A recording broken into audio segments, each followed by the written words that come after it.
मैं नवम वर्ग के लिए पुनः संस्कृत व्याकरण के दूसरे पाठ के आपके सामने उपस्थित हूं और आज हमारा यह 10वां दिन है।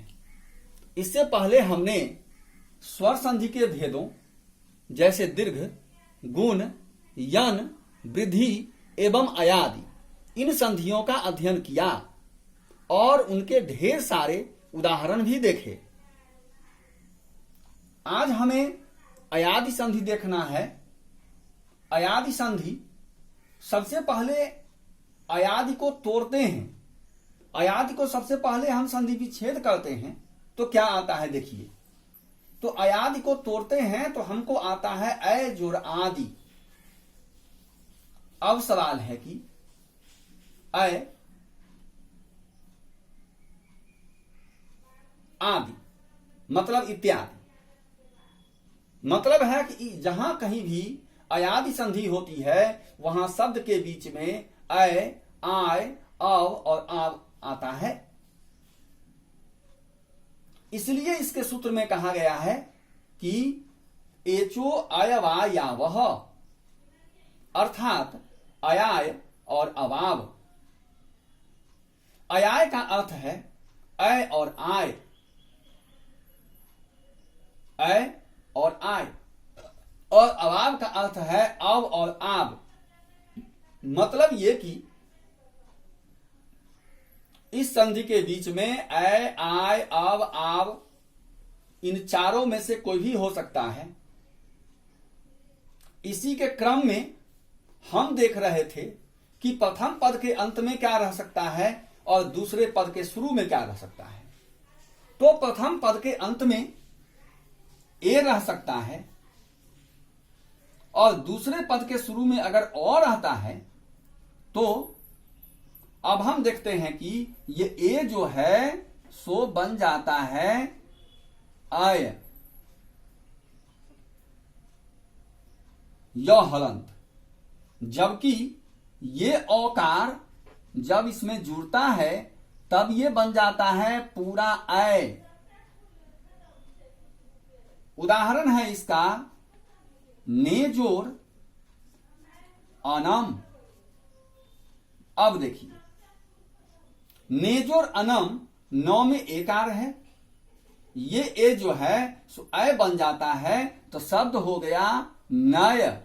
देखिए शब्द बन गया नय और जोड़ अनम।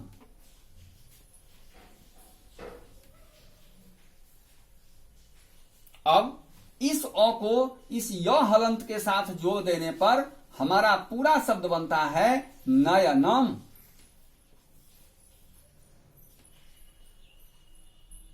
देख लीजिए पूरा शब्द हमारा नयनम बन गया। अब इसके बाद हम देखते हैं कि यदि अ से भिन्न स्वर आता है तब क्या बनता है।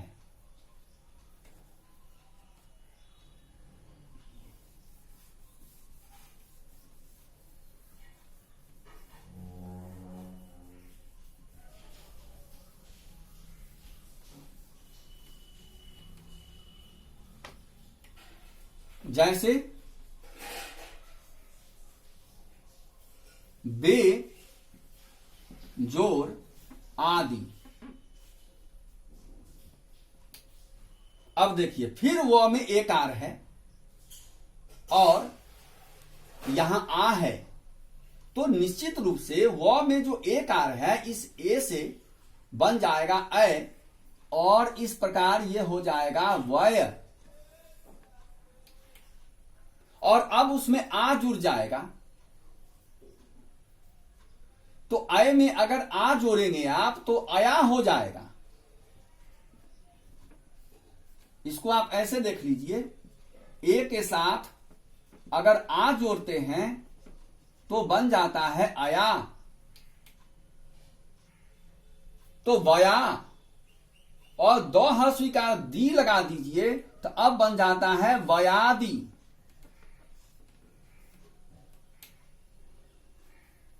तो इस प्रकार हमने देखा कि प्रथम पद के अंत में ए रहता है, उस ए का परिवर्तन अय में होता है। अब देखना होगा कि दूसरे पद के शुरू में क्या रहता है। दूसरे पद के शुरू में यदि ई रहता है तो आई हो जाएगा। दूसरे पद के शुरू में ए रहता है तो अयई हो जाएगा। उदाहरण ले लीजिए कि प्रथम पद के अंत में ए और दूसरे पद के शुरू में भी ए रहता है तो दोनों मिलकर के हो जाता है अयई।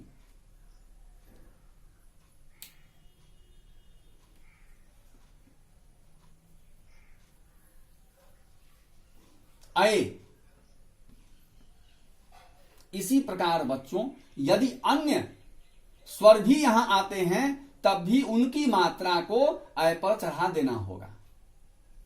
अगर ए के साथ दूसरे पद के शुरू में ओ आ जाता है तो अयो। तो इस तरह हमने देखा कि प्रथम पद के अंत में अगर ए रहता है और दूसरे पद के शुरू में कोई भी स्वर रहता है तो ए का परिवर्तन अय में होता है और दूसरा पद के शुरू में जो स्वर रहेगा उसकी मात्रा को अय में लगाकर और तब हम दोनों पदों को आपस में जोड़कर संधि कर देंगे। ठीक इसी प्रकार अगर प्रथम पद के अंत में आई रहता है और दूसरे पद के शुरू में और रहता है तो आई का परिवर्तन आय में होता है। सो आपको याद रखना होगा।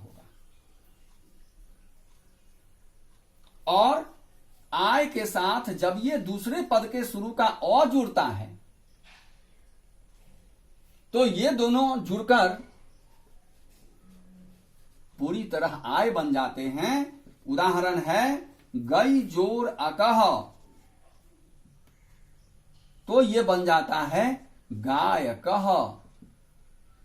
तो इस प्रकार हमने देखा बच्चों कि प्रथम पद के अंत में अगर ए रहता है तो उसका परिवर्तन अय में होता है और प्रथम पद के अंत में आई रहता है तो उसका परिवर्तन आय में होता है।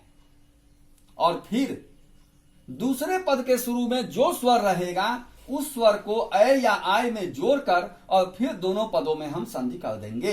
That's all.